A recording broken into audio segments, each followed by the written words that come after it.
Today on Metal and Mortgages, we're going to talk about... the FBI shutting down solar observatories. I decided to give in and watch the NFL again. And Conor McGregor is going to fight Henry Rollins?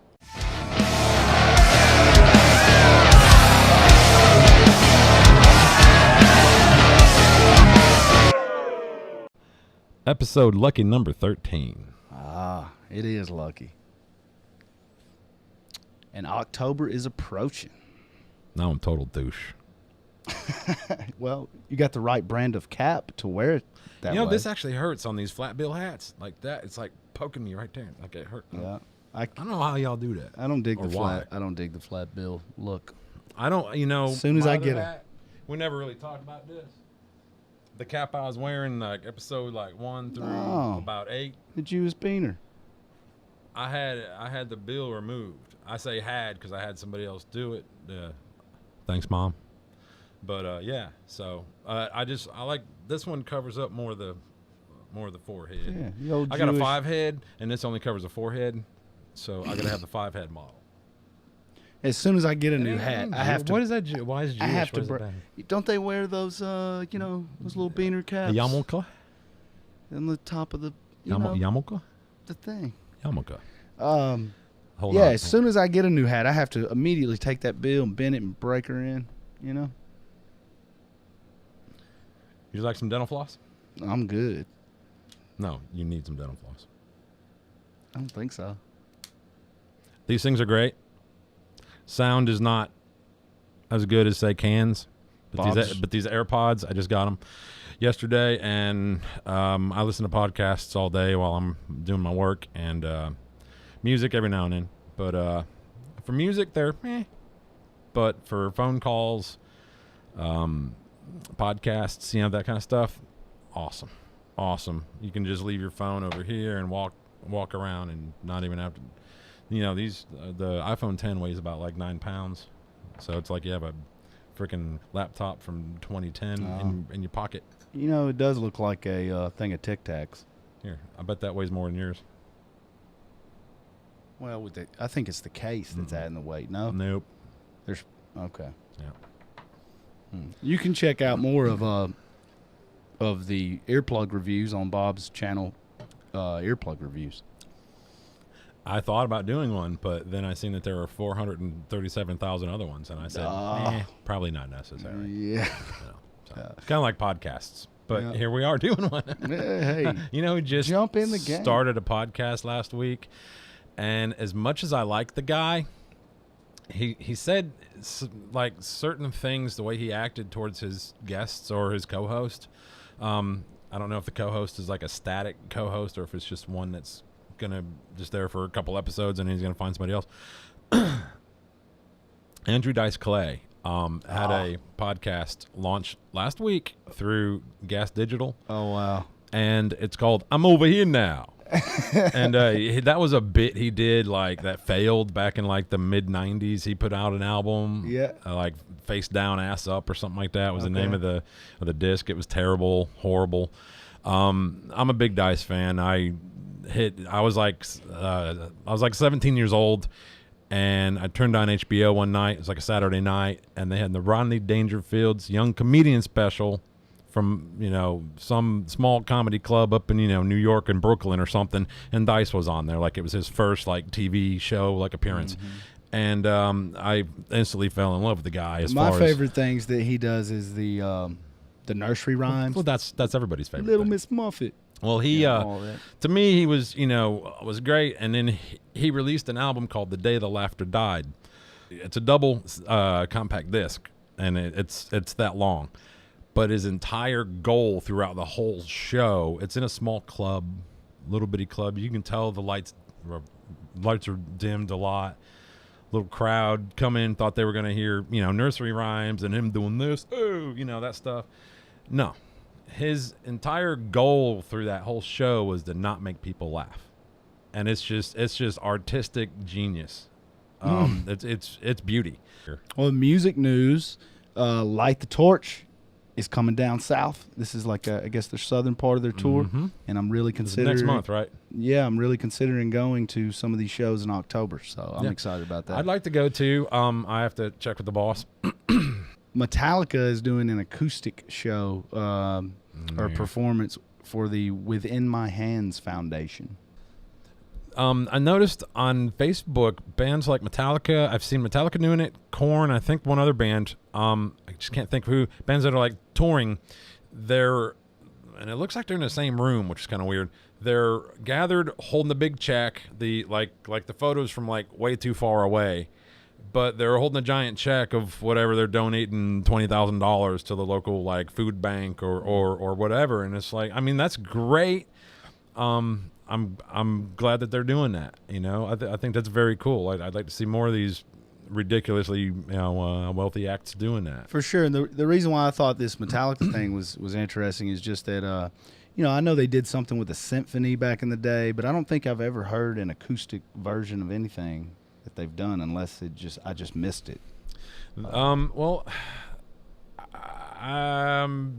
I vaguely remember like an acoustic song on the radio or something like that. Like they were doing like a radio spot, and them like like the morning show, and they're going and barely dragged their asses in. No, I'm more thinking of like taking like something off Ride the Lightning and doing it just all acoustic set. And Disturbed is coming out with a new single Friday called "Reason to Fight." Yawn. Yeah, to fight. Hello, darkness, my old friend. I know you're a big fan of them. And Come meet with you again. M Shadows from Avenged Sevenfold has came out saying he wants metal to Eminem's shadow. Huh? You said something about Eminem having a shadow. Not what? Let me guess. He's having a rap battle now with his shadow. Oh, M Shadows from always following me around, always on my ass. You know what? I mean, what? No, the vocalist for Avenged Sevenfold calls himself M Shadows, and he said in an interview recently that guy that he wants metal to be taken more seriously. I've got a tip for him. Change his name. Maybe don't call yourself M Shadows. Have you read the names of the guys in Five Finger Death Punch? Yeah, I'm not really. One of the guys' name is like Zoltan or something like that. Oh wow! Like, come on, man. Wasn't that the guy that in the movie Big, Tom Hanks as a kid walks up and puts $1 in and yes, I love that part. I bet you that's where he got his name from. Wait, wasn't that in Dude, Where's My Car as well? Zoltan. Let's see, Henry Rollins. 'Cause you're a liar. Yeah. Oh, I'm a liar. Sorry. Mm-hmm. He came out and said, he was the vocalist for Black Flag. And he's also been in numerous... You mean the Bug Spray? No, it's like a punk band, I believe. Oh, those guys. That's right. I remember. And also, he's been in numerous movies throughout the 90s. I think he might have even been in a Lethal Weapon at one time or something. He's a huge vinyl advocate. Like, it was Point Break or something. If Henry Rollins invites you to come over and listen to some vinyl, clear your weekend, because he's going to keep you there all weekend, hanging out, drinking, smoothies and whatever healthy crap he's into, and discussing vinyl. Yeah, like he's extremely into it. Yes. He also, he's written many books, and he's done, the man. He in the 90s. When he wasn't doing, the music thing, he does a lot of spoken word stuff. Yes, and it's very interesting. Yeah, he's lent his voice to Tool records. Like Undertow. Yes. He's on that one. I believe Chi, the late bass player for the Deftones, I believe he put out some spoken word things. Really, but it was more poetry, I believe. I'd still like to hear it. I don't know that it was audio. I'm not sure. Well, I'd still like to read it. Maybe that would be something I could do, is print his poetry and read it to you people. But Henry Rollins, he came out and said that in Black Flag he played all these shows in Ireland, and people putting cigarettes out on his legs, and getting in bar fights. And anyway, he was saying that's like a family reunion for Irish people. He was saying that Little Rich Conor McGregor couldn't handle it, with all the stuff he's been through. And I don't know about that. The current Black Flag has a different singer, and I guess he is a fighter as well. And we're all fighters. He's came out to try to, say he wants to fight McGregor. Anyway, but McGregor's got another fight coming up, and this time it's not some cash grab boxing match. It's actually the UFC. The FBI has shut down a solar observatory in New Mexico. And not only that, but they sent Black Hawk helicopters in there as part of the, I don't know, reconnaissance or whatever they're doing. I don't know if that's the right word, but I don't know. It sounds pretty serious. You mean the overall like takeover kind of thing? This sounds pretty serious, And what would they do? I mean, is this one of those like big white domes with the? I don't know that it's observatory, like one of those with the telescopes. And I don't know that it's. We have one on the mountain. Yeah, I don't know that it's a dome. It's not like a planetarium, but it's okay. I think it's more elongated, but it's something similar. You're on the right well versed as to what the difference is between an observatory and a planetarium. Well, a planetarium, you're looking at, they're mapping the stars for you on the dome. It's lit up, and you're looking at constellations. There's no like telescope that right now. Can open it. Well, what do we have on the mountain here? Have you ever been to that? Planetarium, yeah. So it's not something you can look at the. I don't believe there's a telescope or anything. Okay. Bummer. I don't believe I saw it out there once. Maybe there is. Maybe there was like nobody there when we went there, but so the crazy thing is they're being really hush hush about why, and so me being skeptic, conspiracy theory. I believe whatever story they come out with as to why they've done this is totally bogus now. Just totally hot air. Why would you ever trust anything that they say? And, have you ever seen the footage of UFOs near the sun? It is pretty amazing. It popped up in my suggested videos in the last couple of days, but I seen it was like 2 years old, so I was like, I'm not watching that. Yeah. Got a cowboy beer. No, you ought to see some of this. There's one of them where the UFO has like a tail, or how planes would refuel another plane, fly over the top of it, and then connect. I ain't gonna say what that looks like. The mama plane sees the daddy plane. So anyway, this thing you can see the edge. Gestures. You can see the edge of the sun, and you can see all the flames coming off the edge and everything. And this thing has a tube or something stuck to it. Yeah, and then it releases and juts off like it was, harnessing energy from like the a lion sun. in the desert. Like it was refueling from the sun. Like. So it just pulled up there and got some sunlight and dip. I mean, it's wild, man. Last week we watched the Skinwalker, the Hunt for the Skinwalker documentary. I was totally thinking it was like something else. I was thinking like Stormy Daniels, Jenna Jameson, but no, you weren't. It was paranormal. But what'd you think of it? I thought it could have been summed up in about 20 minutes and didn't take 2 hours and 9 minutes. I thought maybe it was that long because they were trying to put you in your seat a little bit differently, make you sit a little bit different in your seat, and keep you on the edge of it a little bit. That's how I feel about series. But it didn't do that. That's why I can't get into series. It didn't do that. Each episode's like 40 minutes long, and there's seasons, and I'm like, man, you could have crammed all this. There's a couple of them that have got me hooked. Can't do it. But I thought the documentary was fantastic, and I'm used to documentaries being lengthy. Well, not a single film clip in the entire movie showed you anything. It was a film clip of a field with a broken down shack off in the distance, and then it jumped to a different clip of the same field, just the other direction, and then it jumped back to this other clip, like that fast. And then they would say,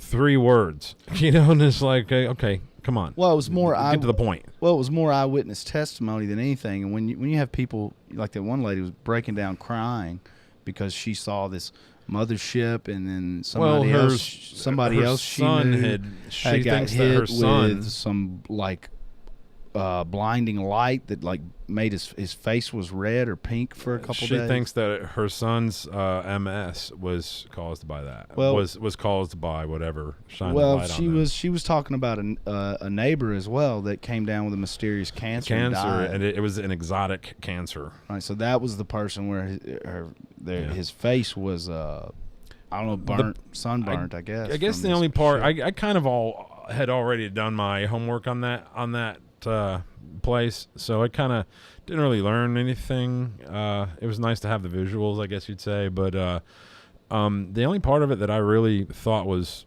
really cool was the new owner, the whole mysteriousness of the new owner being shot from here down, and the voice was changed like this, and you could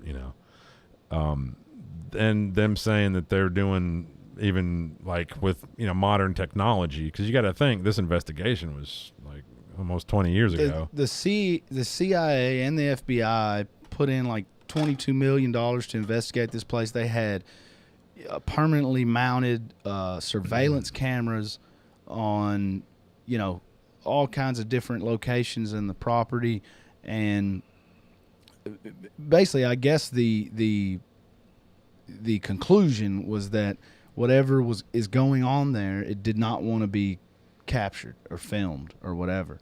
And they saw someone claimed they saw like some type of a doorway open up in the middle of the air and some black creature come out of it. It was like a portal.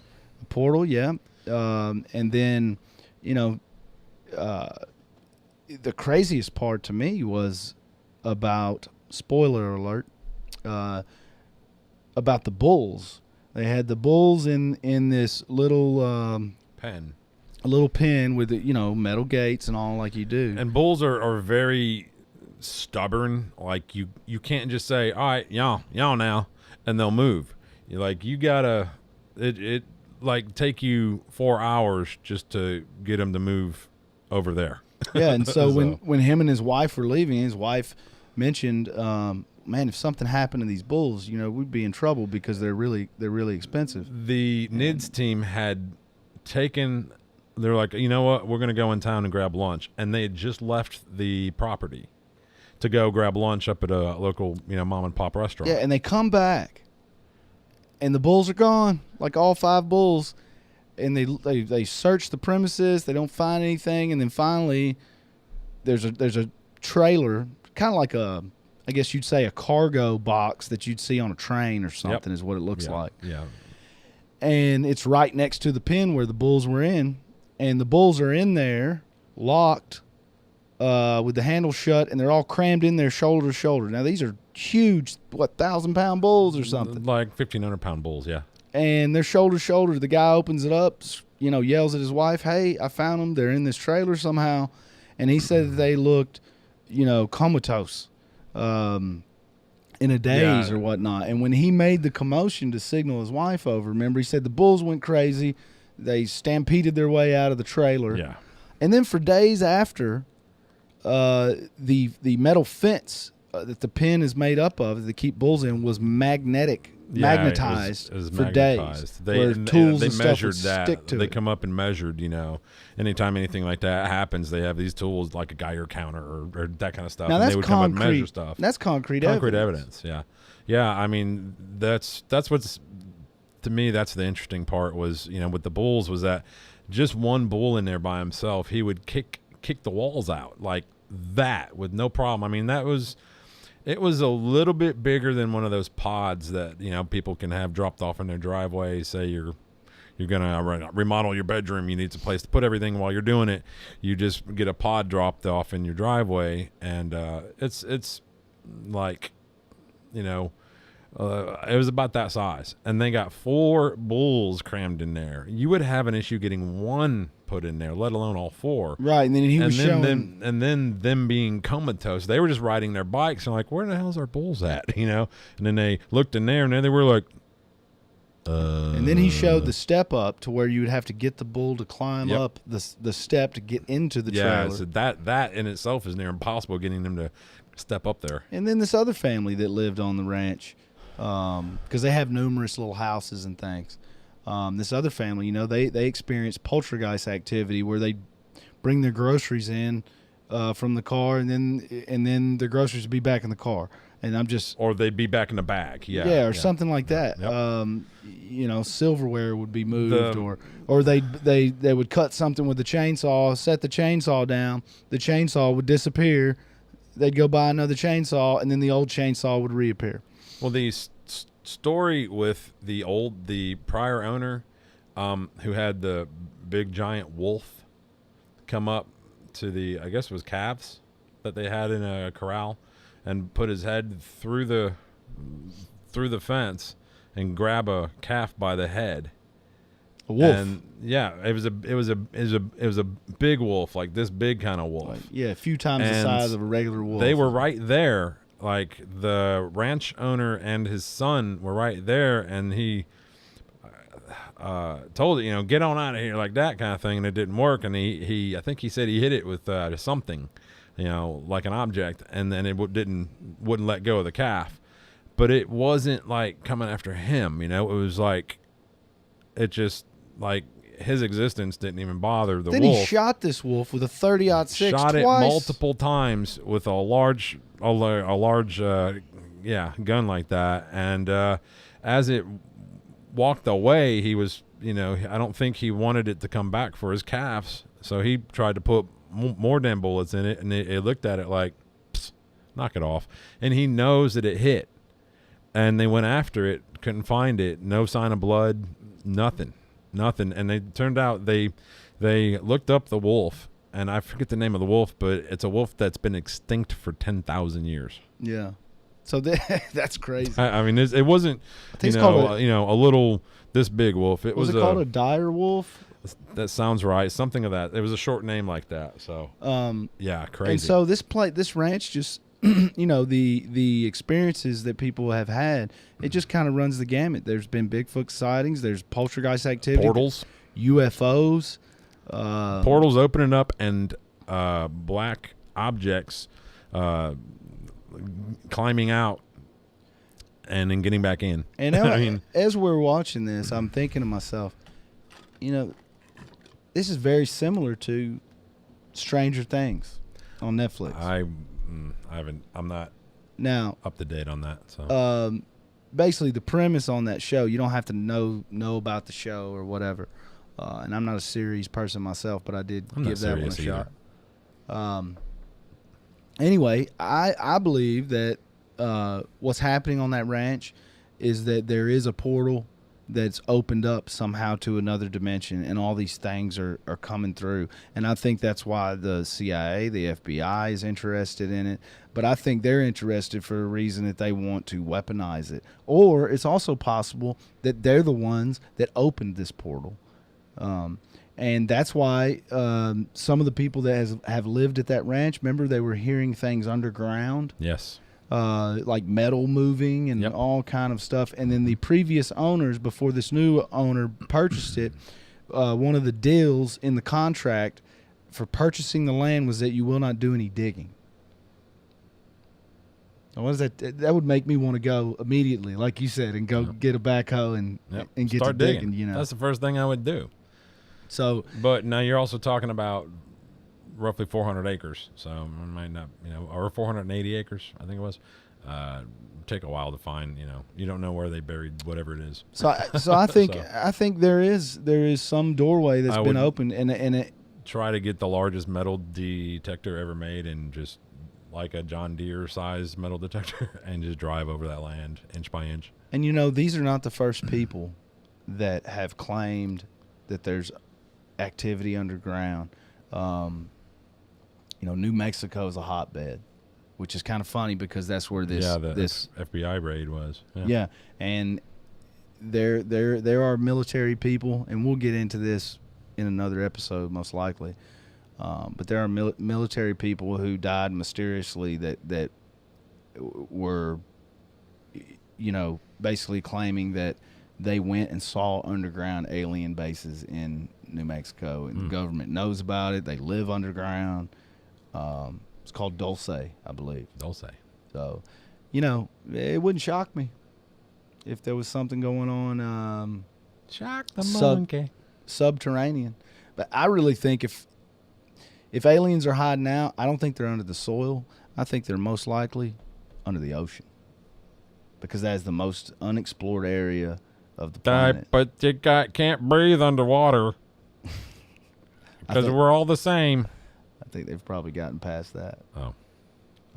Antarctica, there might be some activity there, I think if aliens exist, they're among us. They either are us or, resemble us, like you could be one. I'm putting on my glasses and find out. People believe that. Like they live. Or they exist on another plane. Like they could be running, like this could be their baseball field right now. We just don't know it. Oh, like they're just in a different plane. Well, it'd be a different dimension. So dimension. If they're in 2 dimensions, we wouldn't know that they exist. Right. Like they could be right next to your ear or sitting on this table. You wouldn't know. Riding my junk. I read a story yesterday of somebody in England or Britain, whatever, and this woman for months at night, she would hear creepily children singing London Bridge is falling, or something of that sort. One of those, songs like that. No thanks. She kept hearing it like every night, and it would be like every 3 minutes. There were times it was like every 3 minutes. So she reported it to her local, city council, whatever. However they do it over there in England, I don't know what to do. And they said, yeah, you're not the only ones. You're like, some of your neighbors have complained about that too. So they decided to investigate. And it turns out that there was a local, like warehouse kind of yard that had put up cameras, and they were set to, whenever the cameras were triggered, they would have that song creepily of children singing it creepily playing throughout the property to scare away would-be thieves. Wow. So that turned out everybody was quite relieved, but it was real creepy. Pretty good idea. One of the comments, the top comment, I got a top comments on that. One of them goes, 1, 2, Freddy's coming for you. I was like, that's perfect. October's around the corner, and I used to do ghost hunts, paranormal investigations, so I think I might play some EVPs on the show. So everybody, can check that out. We'll have to dim the lights.